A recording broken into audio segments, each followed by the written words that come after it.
We were talking about UFOs, ghosts, and Bigfoot, and then we threw in some other things in there as well, like Mothman and Grassman, and I don't know, whatever. Grassman? What's Grassman?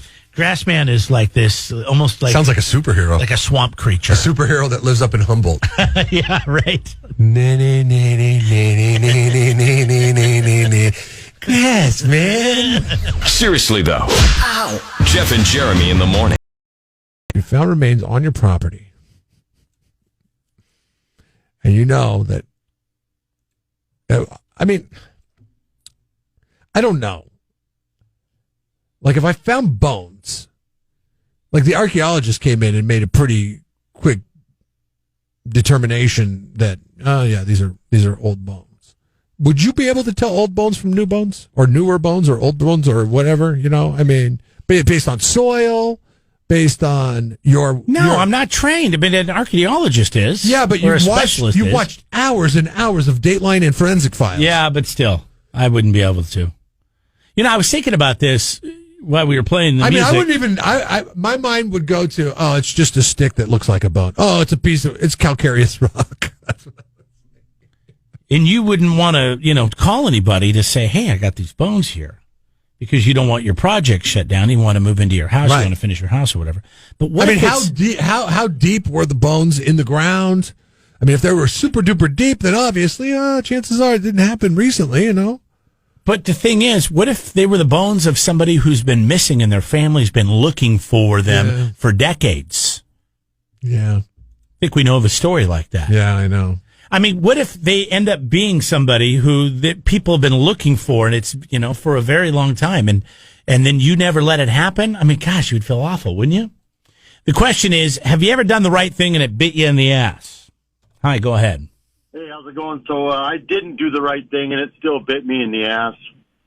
So me and a couple of buddies left school at lunchtime, went to my house. It was my buddy's birthday. We made a cake. Made a mess there, got into my parents' alcohol, went swimming in the pool, and then decided to take my dad's truck for a drive. He was in the VA hospital over in Fresno, and my mom was over there visiting him. So we went for the drive. I drove. I let my one buddy who had a license drive, and then the unlicensed buddy whose birthday it was. We cruised the back parking lot of Atascadero High School. On the way out, there's the gate, like one of those pipes. And he ran off the ditch there and ran the thing right up over the hood, put this big gouge in it, and but it was orange. The pipe was orange, so then I had a basketball hoop that was on a tire with concrete and a pole coming out of it, so it was movable. And I tried to tell my old man when he was home. I tried to tell him that I lost control of the basketball hoop, and anyway, then he got real close up to me and said, now tell me what really happened. I took the blame for it, though.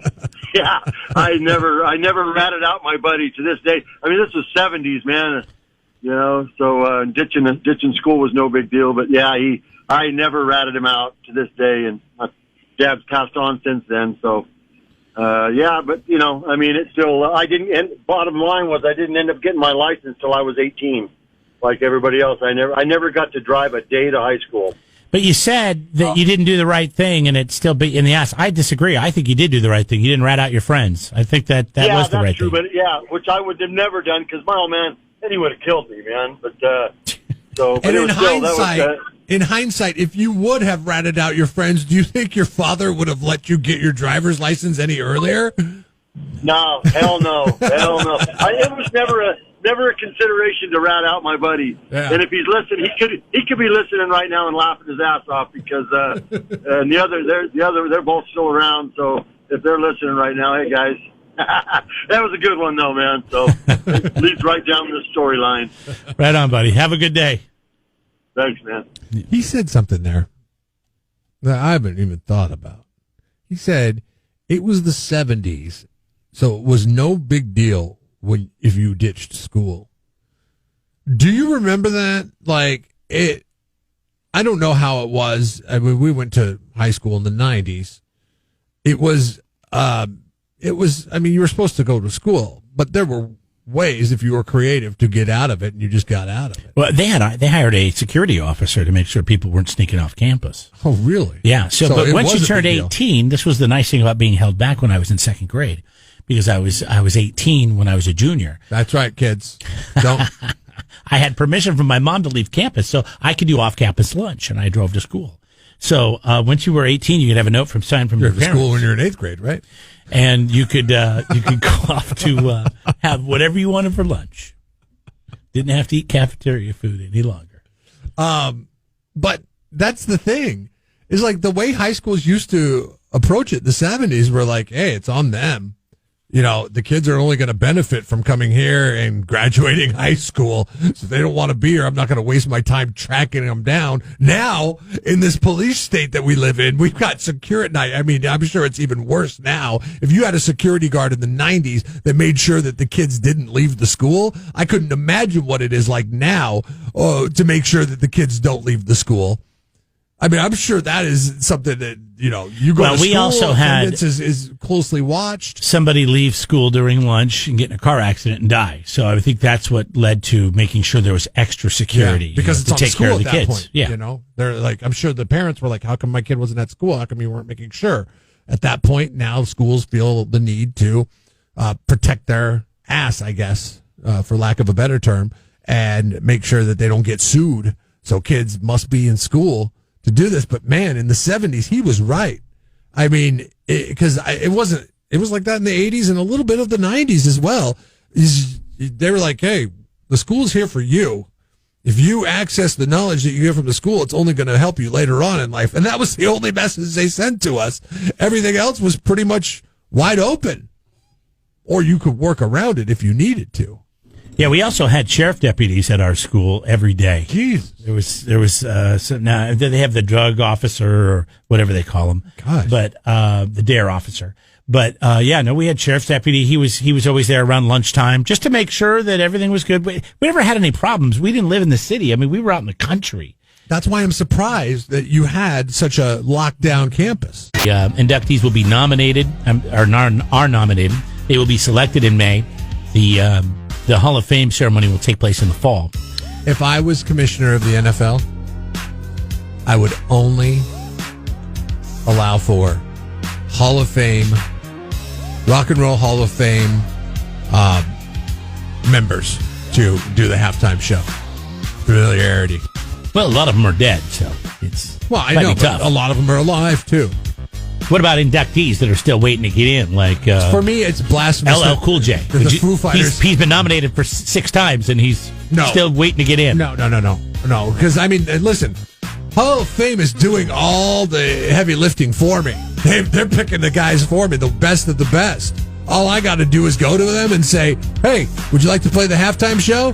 And then they'd say yes, and then be like, okay, there you go. I don't have to worry about trying to be young, cool, and hip. I see. I just need to get some familiarity. Like, how awesome was it when There's a few problems. When Bruce Springsteen did it, 12 years ago now? That was amazing.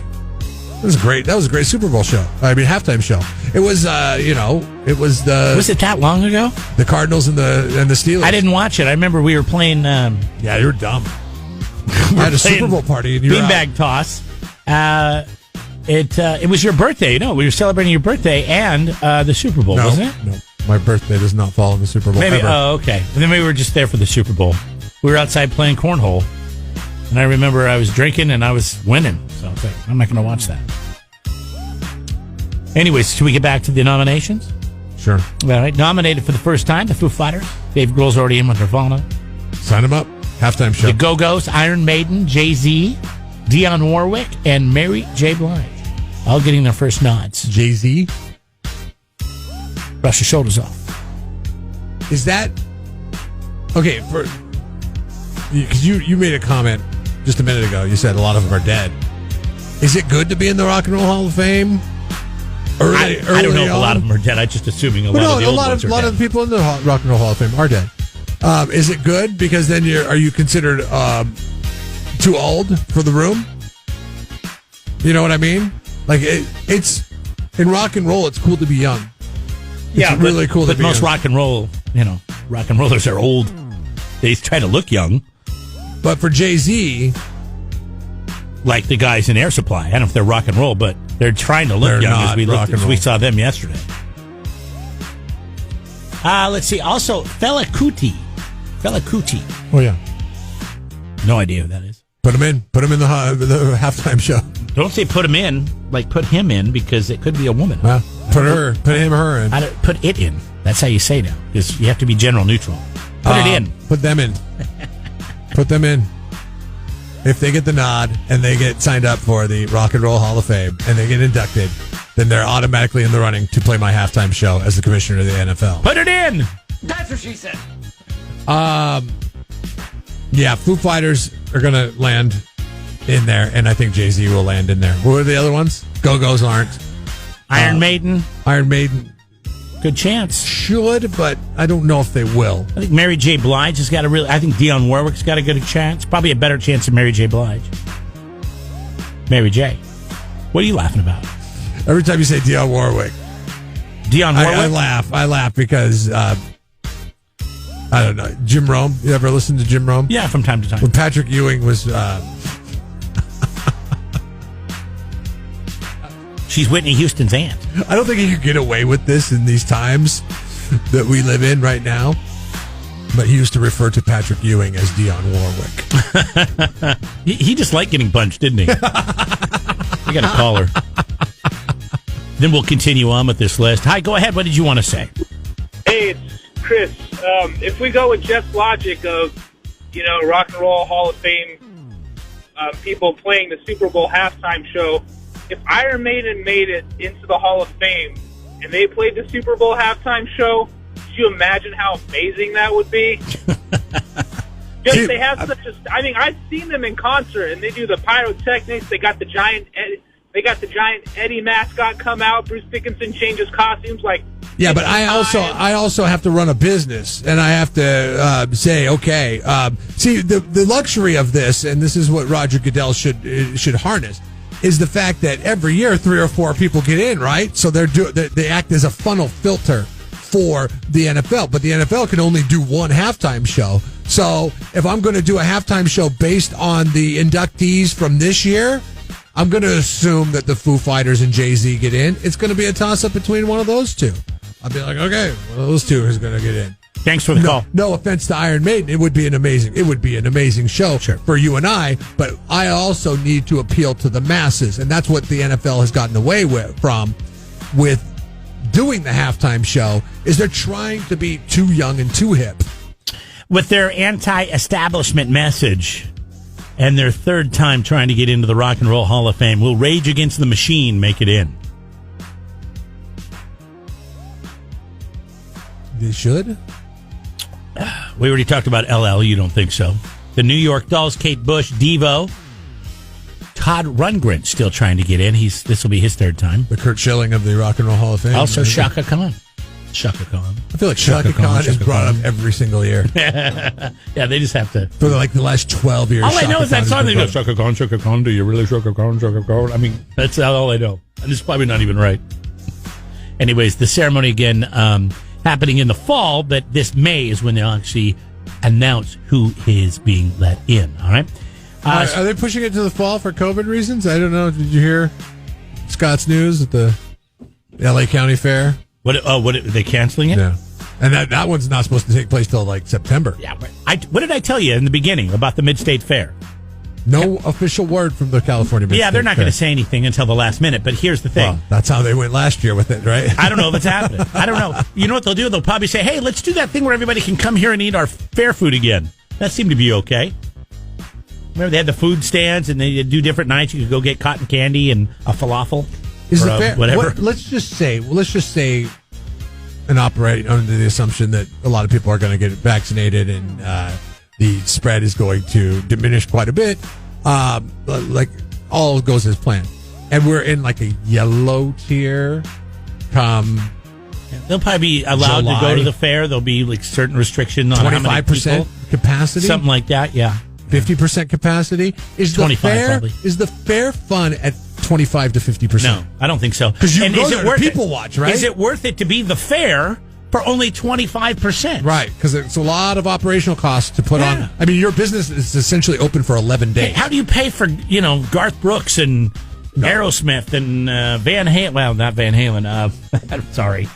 You know what I mean. How do you pay for? They're all big country acts now that come there. The Vince and the George and the Allen and the Toby and Timmy Austin. And Timmy Austin. Oh, my God.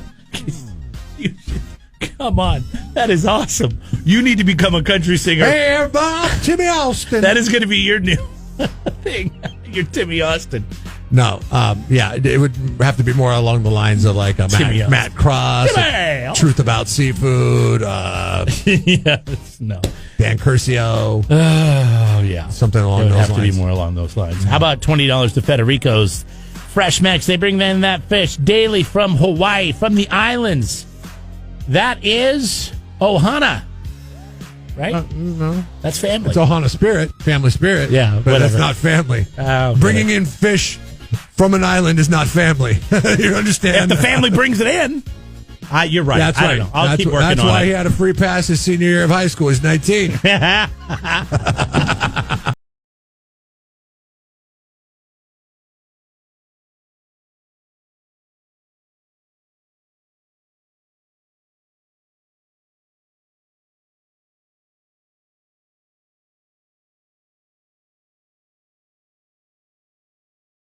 It's time to play Know the Show with Jeff and Jeremy in the morning.